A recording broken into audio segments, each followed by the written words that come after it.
Number one, put God first. Put God first in everything you do. Everything that you think you see in me, everything that I've accomplished, everything that you think I have, and I have a few things, everything that I have is by the grace of God. Understand that. It's a gift. 40 years ago, March 27th, 1975, it was 40 years ago, just this past March, I was flunking out of college. I had a 1.7 grade point average. I hope none of you can relate. I had a 1.7 grade point average. I was sitting in my mother's beauty shop. They still call it beauty shops now? What they call it now? Yeah, I was sitting in the beauty parlor. I was sitting in my mother's beauty parlor, and I'm looking in the mirror, and I see behind me this woman under the dryer.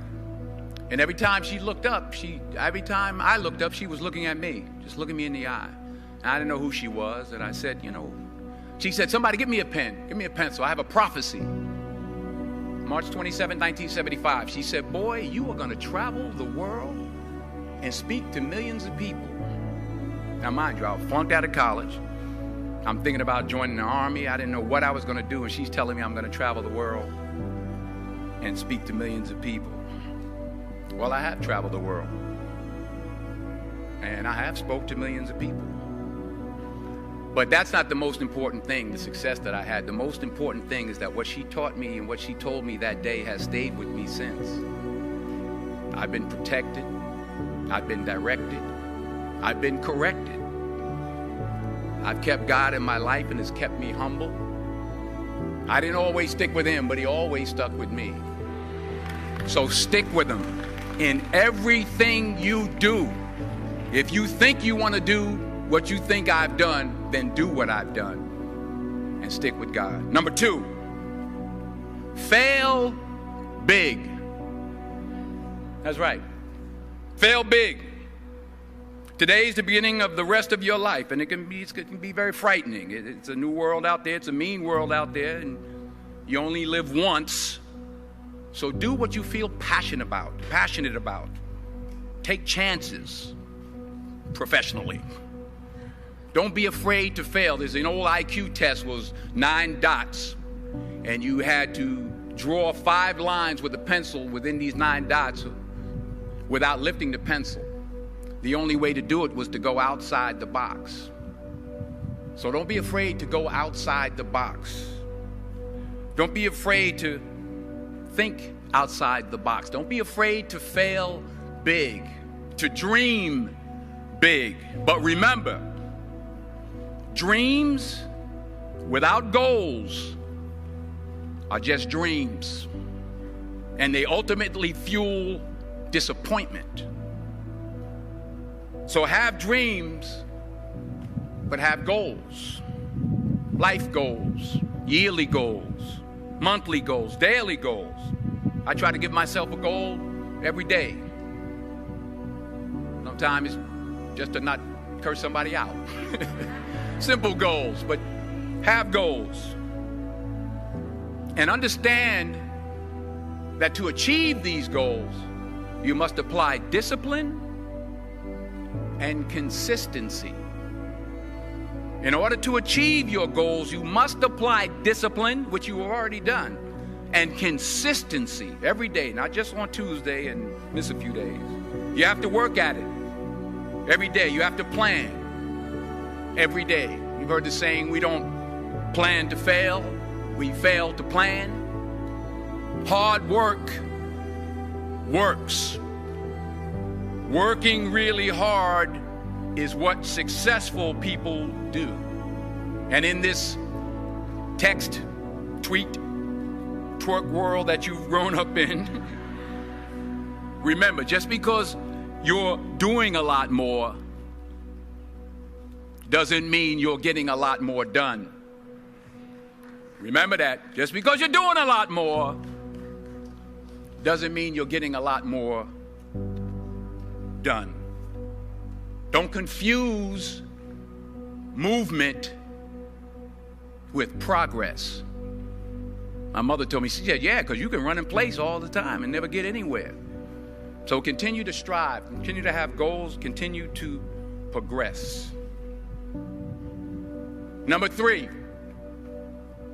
you'll never see a U-Haul behind a hearse. I'll say it again.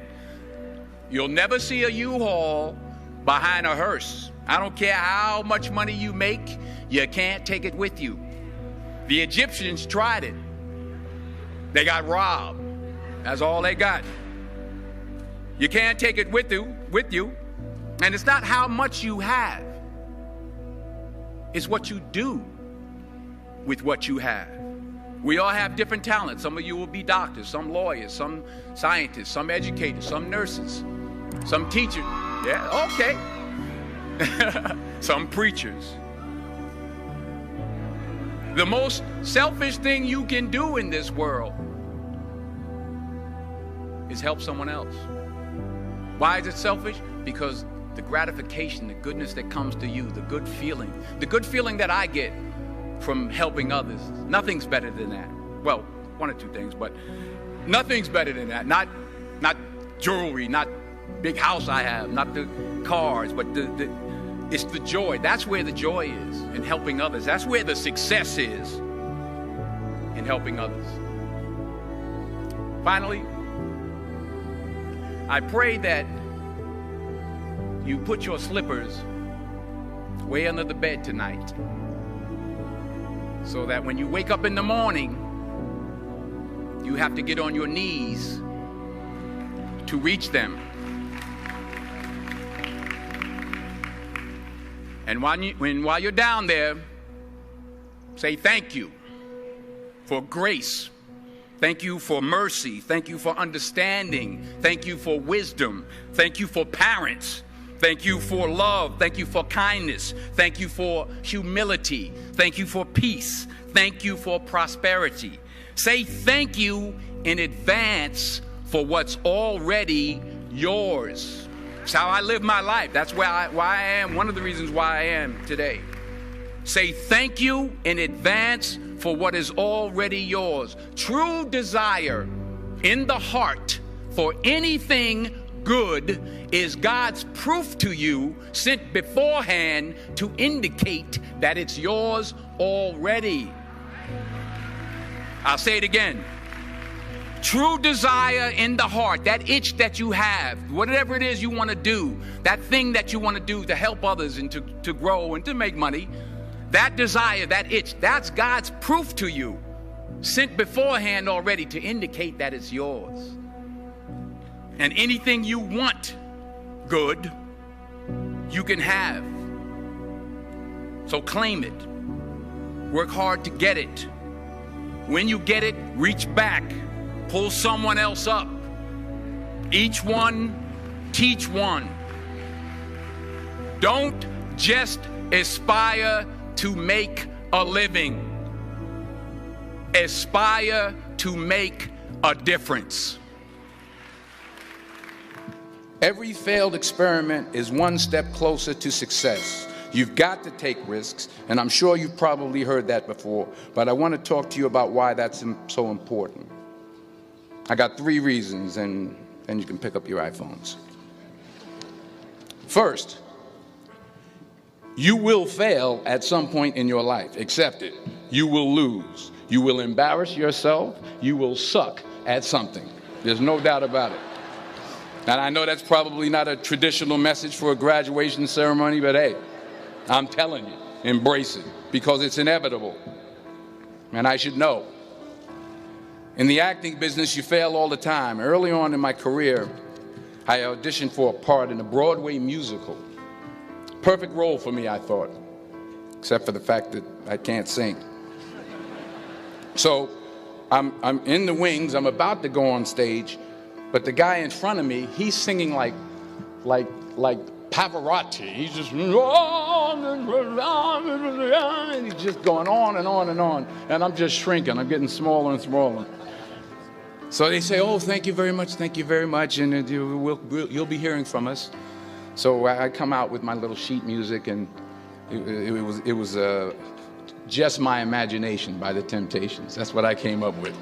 So I hand it to the accompanist, and she looks at it and looks at me and looks out at the director and is like, all right. So I start, I'm going to sing. I'm like, it's just my imagination once again, and then coming away with me. And I'm not saying anything, so I'm thinking I'm getting better. So I just start getting into it. It was just my imagination. Running. This, thank you. Thank you very much, Mr. Washington. Thank you. So I assumed I didn't get the job. But the next part of the audition, he called me back. The next part of the audition is the acting part of the audition. Now I'm like, hey, okay, maybe I can't sing, but I know I can act. So they pair me with this guy, and again, I didn't know about musical theater. And musical theater is big, so they can reach everyone all the way in the back of the stadium.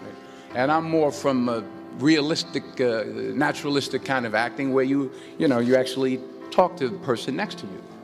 So I don't know what my line was. My line was, well, hand me the cup. And his line was, well, I will hand you the cup, my dear. The cup will be there to be handed to you. And I said, oh, okay. Well, should I give you the cup back? Oh, yes, you should give it back to me because you know that is my cup and it should be given back to me. I didn't get the job. But here's the thing. I didn't quit. I didn't fall back. I walked out of there to prepare for the next audition, and the next audition, and the next audition. I prayed. I prayed, and I prayed. But I continued to fail, and fail, and fail. But it didn't matter, because you know what? There's an old saying, you hang around the barbershop long enough, sooner or later you're going to get a haircut. So you will catch a break, and I did catch a break. Last year, I did a play called Fences on Broadway. Someone talked about it. Won the Tony Award. And I didn't have to sing, by the way. But here's the kicker. It was at the Court Theater. It was at the same theater that I failed that first audition 30 years prior. The point is, and I'll pick up the pace, the point is every graduate here today has the training and the talent to succeed. But do you have the guts to fail? Here's my second point about failure. If you don't fail, you're not even trying.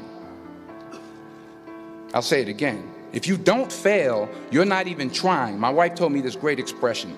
To get something you never had, you have to do something you never did. Les Brown's a motivational speaker. He made an analogy about this. He says, imagine you're on your deathbed, and standing around your deathbed are the ghosts representing your unfulfilled potential. The ghost of the ideas you never acted on. The ghost of the talents you didn't use. And they're standing around your bed, angry, disappointed, and upset. They say, we came to you because you could have brought us to life, they say. And now we have to go to the grave together. So I ask you today, how many ghosts are going to be around your bed when your time comes? You've invested a lot in your education, and people have invested in you. And let me tell you, the world needs your talents. Man, does it ever. I just got back from Africa like 2 days ago, so if I'm rambling on, it's because I'm jet lagged. I just got back from South Africa. It's a beautiful country, but there are places there with terrible poverty that need help. And Africa is just the tip of the iceberg. The Middle East needs your help. Japan needs your help. Alabama needs your help. Tennessee needs your help. Louisiana needs your help. Philadelphia needs your help. The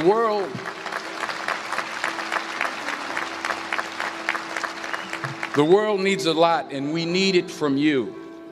We really do. We need it from you young people. I mean, I'm not speaking for the rest of us up here, but I know I'm getting a little grayer.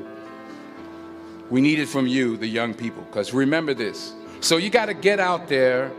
You got to give it everything you got, whether it's your time, your talent, your prayers, or your treasures. Because remember this, you will never see a U-Haul behind a hearse.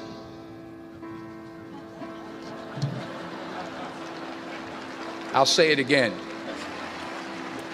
You will never see a U-Haul behind a hearse. You can't take it with you. The Egyptians tried it, and all they got was robbed. So the question is, what are you going to do with what you have? I'm not talking about how much you have. Some of you are business majors, some of you are theologians, nurses, sociologists. Some of you have money, some of you have patience, some of you have kindness, some of you have love. Some of you have the gift of long suffering, whatever it is, whatever your gift is. What are you going to do with what you have? All right, now here's my last point about failure. Sometimes it's the best way to figure out where you're going. Your life will never be a straight path. I began at Fordham University as a pre-med student. I took a course called cardiac morphogenesis. I still can't say it. Cardiac morphogenesis. I couldn't read it. I couldn't say it. I sure couldn't pass it. So then I decided to go into pre-law, then journalism. And with no academic focus, my grades took off in their own direction. Yeah, down.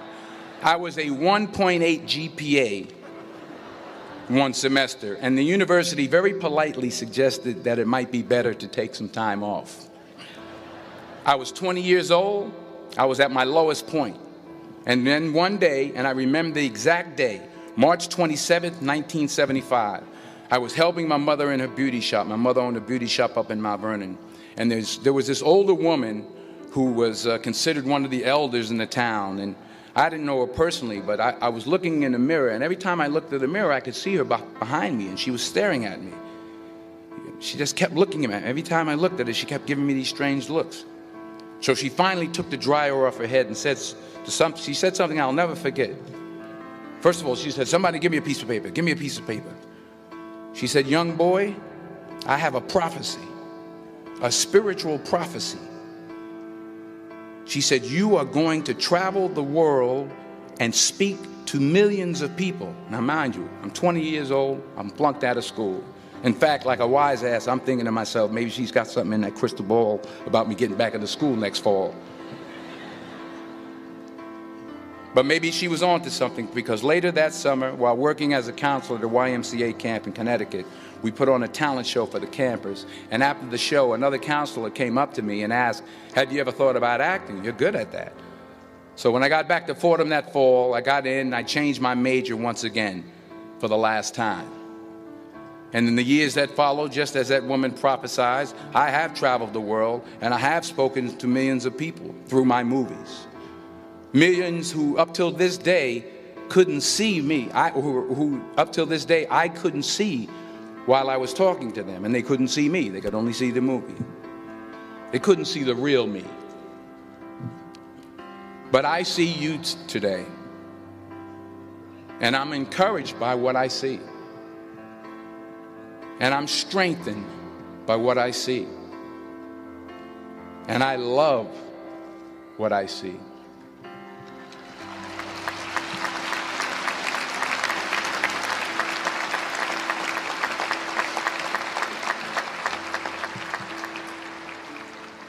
One more page, and I'll shut up. Let me conclude with this one final point, and actually the president kind of brought it up. It has to do with the movie Philadelphia. She stole my material. Many years ago, I did this movie called Philadelphia. We filmed some of the scenes right here on campus. Philadelphia came out in 1993. Most of you were probably still in diapers. Some of the professors, too. But that cracked me up. But it was a good movie. Rent it on Netflix. It's a good movie. Rent it. I get 23 cents every time you rent it, please. Rent it. True. Parents up there, rent it. Netflix, please. Tell your friends too. It's about a man played by Tom Hanks who's fired from his law firm because he has AIDS. He wants to sue the firm, but no one's willing to represent him until a homophobic ambulance chaser lawyer, played by yours truly, takes on the case. In a way, if you watch the movie, you'll see everything I'm talking about today. You'll see what I mean about taking risk or being willing to fail. Because taking risk is not just about going for a job. It's also about knowing what you know and what you don't know. It's about being open to people and to ideas. In the course of the film, the character I play begins to take small steps, small risks. He very, very, very slowly begins to overcome his fears. And I feel ultimately his heart becomes flooded with love. And I can't think of a better message as we send you off today. To not only take risks, but to be open to life, to accept new views, and to be open to new opinions, to be willing to speak at a commencement at one of the best universities in the country, even though you're scared stiff. While it may be frightening, it will also be rewarding. Because the chances you take, the people you meet, the people you love, the faith that you have, that's what's going to define you. So members of the class of 2011, this is your mission. When you leave the friendly confines of Philly, never be discouraged, never hold back, give everything you got. And when you fall throughout life, and remember this, fall forward.